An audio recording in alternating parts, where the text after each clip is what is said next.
오늘 우리에게 주시는 하나님의 말씀은 출애굽기 1장 1절에서 14절입니다. 야곱과 함께 각각 자기 가족을 데리고 애굽에 이른 이스라엘 아들들의 이름은 이러하니 이사갈과 스불론과 베냐민과 야곱의 허리에서 나온 사람이 모두 70이요 요셉은 애굽에 있었더라.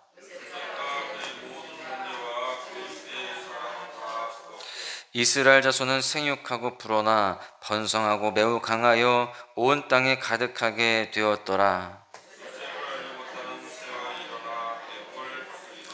그가 그 백성에게 이르되 이 백성 이스라엘 자손이 우리보다 많고 강하도다.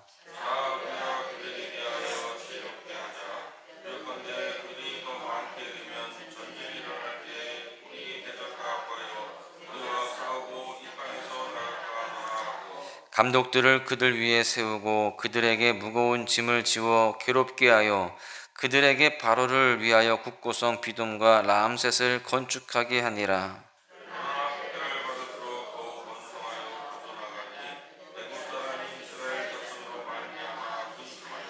이스라엘 자손에게 이를 엄하게 시켜 어려운 노동으로 그들의 생활을 괴롭게 하니 곧 흙 이기기와 벽돌 굽기와 농사의 여러 가지 일이라. 그 시키는 일이 모두 엄하였더라. 아멘. 성경을 읽다 보면은 한 권에서 다음 권으로 넘어갈 때 시대적 흐름이 있음을 발견하게 됩니다. 특별히 구속사적 맥락을 따라서 기록된 성경들에서 더 확연하게 발견되는데요. 우리가 이제 다시 시작하는 이 출애굽기의 말씀을 보면은 이 시작 부분에 들어와서 우리가 깨달을 수 있는 것은 창세기에서 출애굽기로 넘어오는 이 과정 속에 주목할 만한 변화가 있다라는 것입니다. 먼저 요셉의 죽음으로 끝나는 창세기와 모세의 출생으로 시작하는 이 출애굽기 사이에는요 400년이라고 하는 공백이 있다는 겁니다. 그러면서 이야기를 끌고 가는 초점도 바뀌죠. 아브라함, 이삭, 야곱 이렇게 가족 중심으로 흘러가던 이 창세기의 이야기와는 다르게 이제 야곱의 자손들로 번역되는 이스라엘 민족이 출애굽기의 중심이 됩니다. 이 중심의 그 멤버들이 이제 더 확장되는 거예요. 출애굽기와 우리가 살아가는 현재도요 사실 큰 시간적 공백이 있습니다. 아브라함과 이삭과 야곱에게 하셨던 하나님의 말씀이 본문에서 이스라엘 백성들에게 적용이 되고요, 또 지금 하나님의 백성인 우리에게까지 적용이 된다라는 사실입니다. 그렇다면 역사를 따라서 연속되며 확장되는 하나님의 말씀이 우리에게 어떤 메시지를 주실까요? 첫 번째는 하나님의 말씀은 반드시 실현된다라는 사실입니다. 하나님께서 이 창세기에서 아브라함에게 하셨던 말씀이 출애굽기에 오늘 본문에서 실현되는 것을 볼 수가 있습니다. 창세기 15장 13절에 보시면 여호와께서 아브라함에게 이르시되 너는 반드시 알라 내 자손이 이방에서 객이 되어 그들을 섬기겠고 그들은 400년 동안 내 자손을 괴롭히리니. 창세기에서 분명히 지금 애굽에 있는 아브라함의 자손들이 괴롭힘을 당할 것이다 라고 그렇게 말씀을 하셨습니다. 그런데 출애굽기에 와보니까 실제로 이스라엘이 큰 어려움을 겪게 되는 겁니다. 요셉을 알지 못하는 새 왕이 일어났다라고 되어 있죠. 8절에 보시면 요셉을 알지 못하는 새 왕이 일어나 애굽을 다스리더니, 여기에서 새 왕은 새로운 왕조를 말합니다.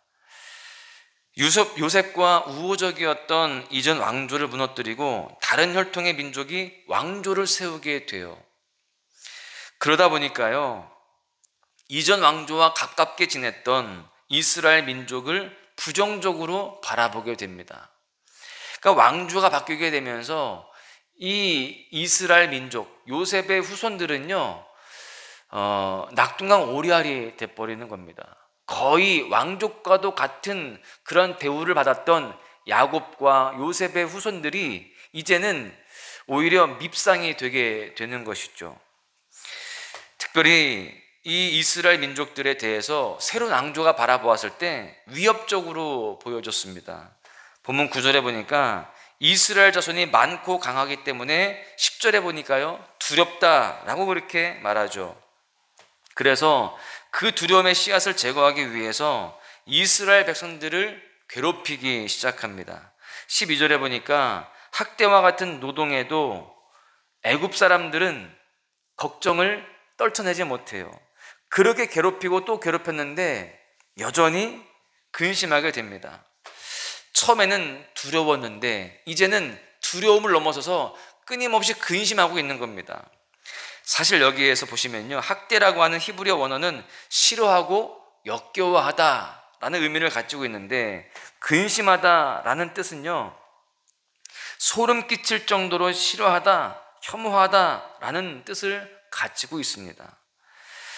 애굽 사람들의 이스라엘 사람들을 향한 그 미움이 참을 수 없을 지경에 도달했다는 거예요. 그래서 노동의 그 강도를 더 높입니다. 한계치까지 몰아붙여요. 14절에 보니까 엄하게 일을 시켰다라고 되어 있는데, 이거의 히브리어 원어는요, 강제로 노예로 만들었다라는 겁니다. 그냥 일을 시키는 정도가 아니라 노예로 만들어서 그렇게 고되게 일을 끊임없이 시키는 겁니다. 부역에 동원된 정도가 아니라 이제는 종으로 만들어버린 거예요. 졸지의 노예가 된 이스라엘 백성들은 그렇게 맨 흙을 틀에 넣어 찍어내는 그런 일들을 하게 됩니다. 거의 왕족과도 같은 대우를 받으면서 정말 편안하게 살았던 그 이스라엘 백성들이었습니다. 그리고 이 구약시대 때 인물들 중에서요, 가장 근사하게 죽은 사람이 야곱이었어요. 야곱은 거의 바로에 준하는 그러한 장례 일정을 그렇게 치르거든요. 왜 그랬을까요? 요셉이 그만큼 그 애굽 땅에서 인정을 받았고 왕에게 특별한 사랑을 받았다라는 그런 근거가 되는 겁니다. 그렇게 큰 사랑을 받고 대우를 받았던 모든 신하들도, 모든 백성들도 요셉을 다 좋아했거든요. 그런데 이제는 졸지에 그 모든 후손들이 노예가 되었습니다. 그래서 흙을 찍어내는 그 일을 합니다. 흙을 이 짚에 섞어서 찍어내는 그 일들이 얼마나 고되겠습니까? 그리고 틀에 넣어서 이 벽돌을 꺼내가지고요, 햇볕에 말리면 단단해지거든요. 그런데 더 튼튼한 이 벽돌을 만들기 위해서는 굽는 과정을 해야 됐다는 겁니다. 그래서 튼튼한 벽돌을 얻기 위해서 수많은 땔감들도 또 필요한 겁니다. 거기에다가 농사일까지 하게 되었어요. 여러분, 이스라엘 백성들이 겪었던 학대와 혐오, 고된 종살이는 하나님의 계획 안에 있었습니다. 이 고난은 언제 끝나게 될까요? 서두에 말씀드린 것처럼 하나님의 때가 차고 이스라엘 백성들이 하나님의 이끄심에 순종할 때 끝이 나게 되었습니다. 실제로 이스라엘 백성들이 고통을 이기지 못해서 하나님께 부르짖기 시작하니까요, 하나님의 때가 차니까 하나님께서 구원의 역사를 시작하시게 되었죠. 이스라엘 백성들이 당했던 그 어려움은 사실 지금 우리도 겪고 있는 어려움들입니다. 그래서 모양은 다르지만 또 형편은 다르지만 그 어려움 속에서 주님 앞에 부르짖고 주님만 의지하는 모습들로 살아가고 있는 것이죠. 그래서 우리는 기도할 때에 하나님 앞에 불평하고 원망하는 것이 아니라 이 모든 고난과 어려움도 하나님의 계획 속에 있다는 사실을 믿고 하나님의 시간표 속에 있음을 믿고 주님의 그 섭리를 의지하며 기도할 수 있어야 되는 것입니다. 창세기 15장 14절에 보시면 그들이 섬기는 나라를 내가 징벌할지며 그 후에 내 자손이 큰 재물을 이끌고 나오리라. 하나님은요, 자기 백성을 사랑하셔서 직접 구원하시고 복 주시는 그런 하나님이심을 우리가 믿고 나아가야 되는 겁니다. 하나님께서 이 모든 어려움들을 다 끝내시고 오히려 큰 재물을 이끌고 나오리라, 그 모든 것들이 축복으로 전환된다라는 겁니다. 우리는 하나님의 섭리를 믿고 소망을 얻고 살아가야 됩니다. 그래서 더욱더 주님 앞에 이렇게 기도하며 말씀을 붙들고 나아가는 시간들이 필요한 것이죠. 두 번째는요, 하나님께서 번성케 하신다라는 사실입니다. 학대와 고대 노동에도 하나님께서는 이스라엘 백성들이 번성하도록 역사하세요. 7절에 보시면 이스라엘 자손은 생육하고 벌어나 번성하고 매우 강하여 온 땅에 가득하게 되었더라. 이스라엘 백성들의 숫자가 많아졌다라는 겁니다. 최초에 애굽에 들어왔던 그 야곱의 가족은요, 남자만 70명 정도였어요. 굉장히 소수라고 볼 수 있습니다. 그런데 이 400년 만에 60만 명으로 불어납니다. 남자만 60만 명이에요. 여기에서 보시면은 말씀 속에 불어나다, 또 가득하다, 이렇게 번역된 단어가 있는데, 사실 이것은 히브리어로 봤을 때 같은 단어입니다.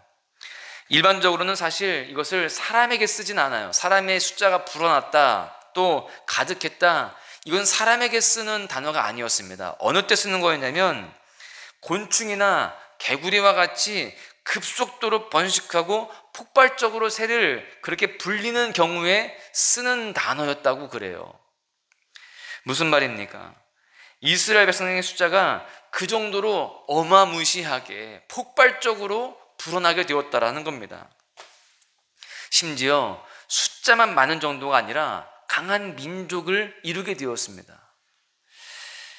이러한 성장은 평화와 우연히 가져다 준 결과가 아닙니다. 백성들이 평안하니까 숫자가 막 불어났다, 그런 게 아니라는 거예요. 우연히 그렇게 되었다, 그게 아니라는 겁니다. 하나님께서 이스라엘을 번성하게 만들어 주셨다라는 것을 우리는 알 수 있어요. 학대를 받을수록 번성했다, 여러분, 이 말은 사실 먹지 않을수록 살이 쪘다라는 말처럼 상식적이지가 않습니다. 학대를 받으면 사실 번성하기 힘든 겁니다. 삶이 어려우면 번성하기 힘든 거예요. 지금 우리나라도 보세요. 출산율이 얼마나 저조합니까? 왜 출산율이 저조할까요? 살기 힘들다는 얘기예요. 사실은 먹고 살기는 좋아졌지만 사람들이 체감하는 또 미래에 대한 걱정을 보았을 때 자녀를 낳는 것이 두려운 겁니다. 그런데 사실 우리의 입장과는 더 심각한 거 아니겠어요? 이 이스라엘 백성들은 자신들의 삶이 지금 종의 삶입니다. 엄청난 노역을 해야 되는 그런 상황이고, 또 내 자녀가 태어나도 역시나 그런 삶을 살아야만 하는 그런 모습이에요. 그럼에도 불구하고 이스라엘 백성들은 자녀들이 그렇게 번성하였습니다. 이것은 하나님의 일하심 아니고는 설명할 길이 없는 거예요. 여러분, 여기에서 보시면은 요셉을 알지 못하는 세 왕이 한낱 그 노예들을 바라보면서 두려워하고 근심했다는 거예요. 하나님을 알지 못하는 사람은 이렇게 한낱 노예를 보면서도 두려워합니다.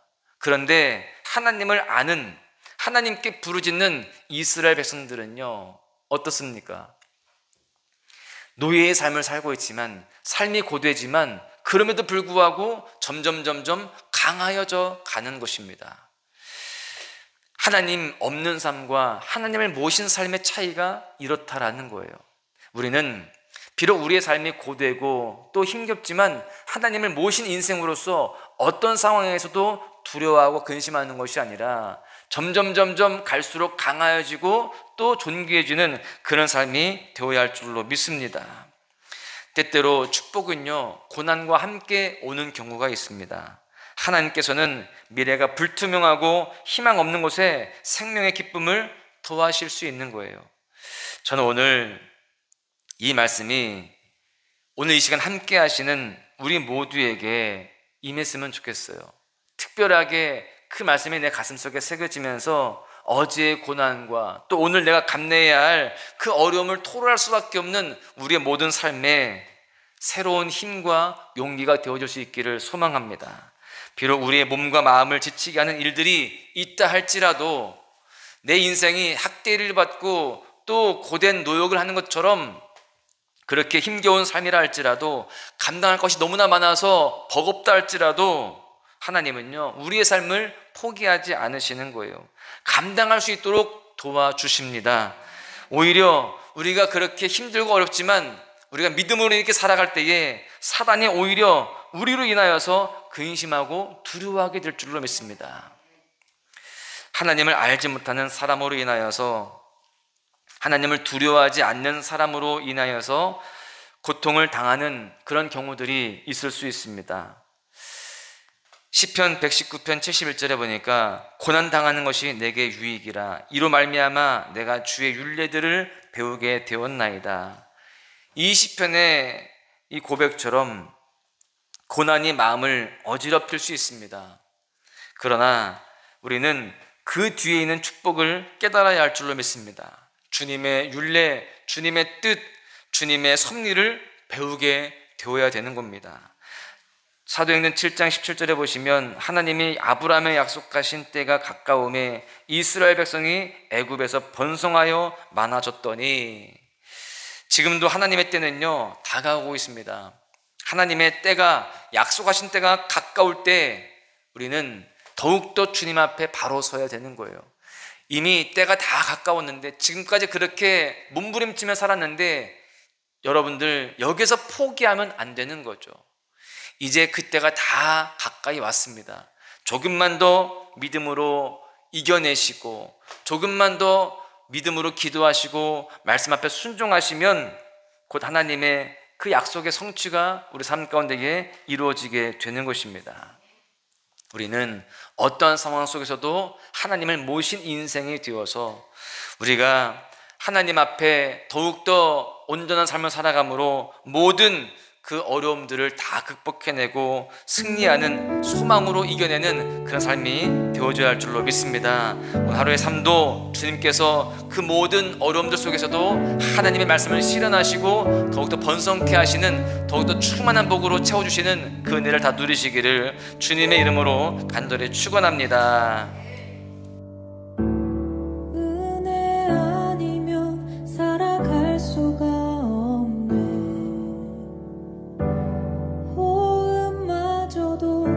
다 주의 것이니 세상 평안과 위로 내게 없어도 예수, 오직 예수뿐이네.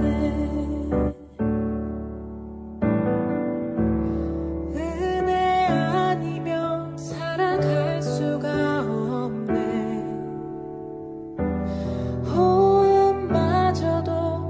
주의 것이니 세상 평안과 위로 내게 없어도 예수, 오직 예수뿐이네. 크신 계획 다 볼 수도 없고 작은 고난에 지쳐도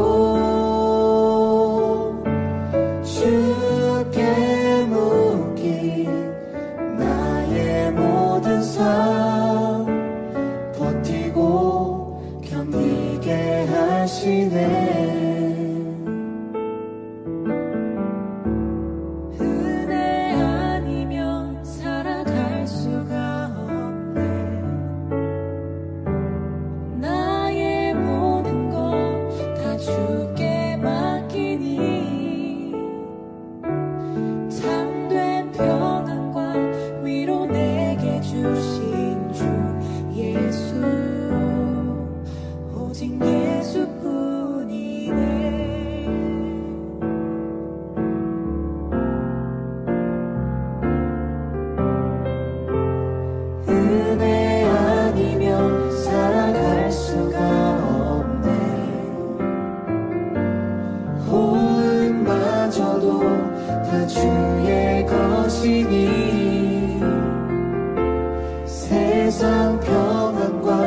위로 내게 없어도 예수 오직 예수뿐이네.